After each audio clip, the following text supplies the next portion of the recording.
گنڈاپور صاحب یہ بتائیے گا کہ جب سے آپ نے منصب سنبھالا ہے وزارت اعلیٰ کا، اس کے بعد آپ کی 2-3 ملاقاتیں ہوئی وزیر اعظم سے، جس پر عمران خان نے خاصی ناراضگی کا اظہار کیا کہ آپ کو ان کے ساتھ تصاویر نہیں بنانی چاہیے۔ اس کے بعد آپ کی ملاقات ہوئی خان صاحب سے، کیا اس پہ کوئی گفتگو ہوئی؟ دوسری بات یہ کہ اس وقت جو خان صاحب کی جو رہائی کی خبریں چل رہی ہے، اس میں یہ بتایا جا رہا ہے کہ آپ کا مین کردار ہے اور میڈیشن کے لیے آپ کور کمانڈر سے بھی ملے اور دیگر لوگوں سے بھی آپ کی بات چیت چل رہی ہے، اس میں کیا صداقت ہے؟ پہلی بات تو یہ ہے کہ عمران صاحب خان صاحب کی کوئی ناراضگی نہیں ہے اس بات کے اوپر۔ میں جو کہ ایک صوبے کا مجھے خان صاحب نے وزیر اعلیٰ بنایا ہے، میرے پر اس صوبے کی عوام جو میرے صوبے کی حقوقی ذمہ داریاں ہیں، اور فارم 47 پہ جو یہ وزیر اعلیٰ بنا ہوا ہے اس وقت ظاہری بات ہے وہ لیڈ کر رہا ہے، تو میرے جو معاملات ہیں اسی کیبنٹ سے اور اسی فیڈرل گورنمنٹ سے ہی ہونے ہیں، پہلی بات۔ دوسری بات جو آپ کر رہے ہیں کوئی مذاکرات کی یا میڈیشن کی،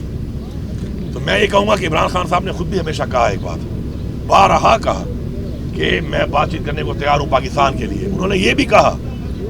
کہ اگر میری وجہ سے پاکستان کی ترقی ہوتی ہے میرے ہٹنے سے تو میں ہٹنے کو بھی تیار ہوں۔ آپ نے بار بار دیکھا کہ انہوں نے اپنی اسپیچز میں بار بار بتایا، قوم کو بتایا، اداروں کو بتایا، جو کنسرن لوگ ہیں ان کو بتایا، لیکن افسوسناک بات یہ ہے کہ یہاں پر جب پلان بن جاتے ہیں، لندن پلان بن گیا، کبھی کوئی پلان بن گیا، کبھی کوئی پلان بن گیا، ان پلانز کے اوپر جب ملک چلے گا اور کچھ فرد واحد، ادارے نہیں، کچھ فرد واحد جب اپنی ذات کے لیے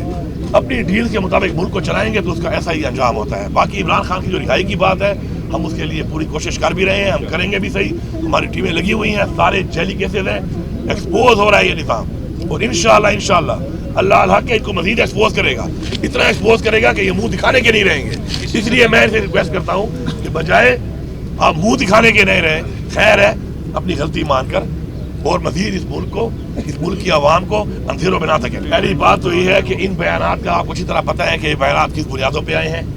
کس ٹارچر کے تحت آئے ہیں اور کس طرح آئے ہیں۔ دوسری بات ہے ججز نے جو لیٹر لکھا ہے اس کے بعد تو چیز ظاہر ہو چکی ہے،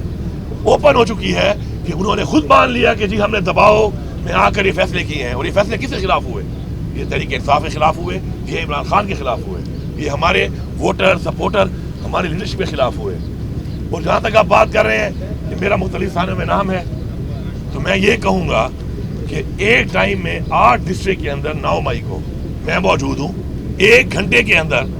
میں نے ان 8 ضلعوں میں کارروائیاں کی۔ اب میرے پاس ایک ایسا F-16 طیارہ تھا جو سپیڈ F-16 کی مار رہا تھا، اتر ہیلی کاپٹر کی طرح رہا تھا۔ یہ ٹیکنالوجی پاکستان میں اگر میرے پاس ہے تو میرے پہ ثابت کر لیں۔ باقی یہ ایکسپوز ہو چکے ہیں، اب ان کو سمجھ آ نہیں رہی اور یہ سمجھ رہے ہیں بیوقوفوں کی طرح کہ یہ اس قوم کو دھوکہ دے دیں گے۔ میں خان صاحب کی ایک بات ریپیٹ کرتا ہوں، خان صاحب نے کہا تھا نالائق بھی ہو اور بغیرت بھی ہو، اس سے زیادہ میں کچھ نہیں کہا۔ جہاں تک آپ بات کریں بشرا بی بی کی، دیکھیں کتنی گھٹی حرکت ہے کہ جس طریقے سے ایک عزت کے نکاح والے کیس میں بشرا بی بی کے اوپر سزا دی گئی، شرم آنی چاہیے۔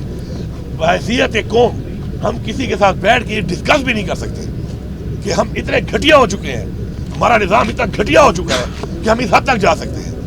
دوسری بات صحت کے حوالے سے ان کا آیا تھا، ہم نے تو لیٹر لکھا ہے ان کو کہ ہمیں تو ان پہ اعتماد ہے نہیں، کیونکہ ان کا پچھلا ریکارڈ بھی ایسا ہے، اور اس کے بعد جس طریقے سے بیٹھے ہوئے ہیں فارم 47 کے تحت ایک جیلی مینڈیٹ لے کر، تو ایسے لوگوں سے کیا امید ہوگی؟ تو ہم نے لیٹر لکھا ہے کہ بھی گورنمنٹ نے کہ بشرا بی بی کے چیک اپ کے لیے ہمیں اجازت دی جائے تاکہ اپنی ٹیم ہم بھیجیں اور ہم چیک اپ کریں۔ انشاءاللہ بشرا بی بی بھی انشاءاللہ خان صاحب کی ماشاءاللہ وائف ہے، ان کا بھی جذبہ اور اسپرٹ جو ہے خان صاحب کی طرح ہے، جس طرح خان صاحب انشاءاللہ ڈٹے ہوئے ہیں وہ بھی ڈٹی ہوئی ہیں انشاءاللہ۔ میں صرف اتنا کہوں گا کہ تھوڑی شرم کر لو، تھوڑی حیا کر لو، اور اپنے آپ کو مزید ایکسپوز، میں وہ لفظ کرتا ہوں، اپنے آپ کو مزید ننگا نہ کرو۔ Thank you.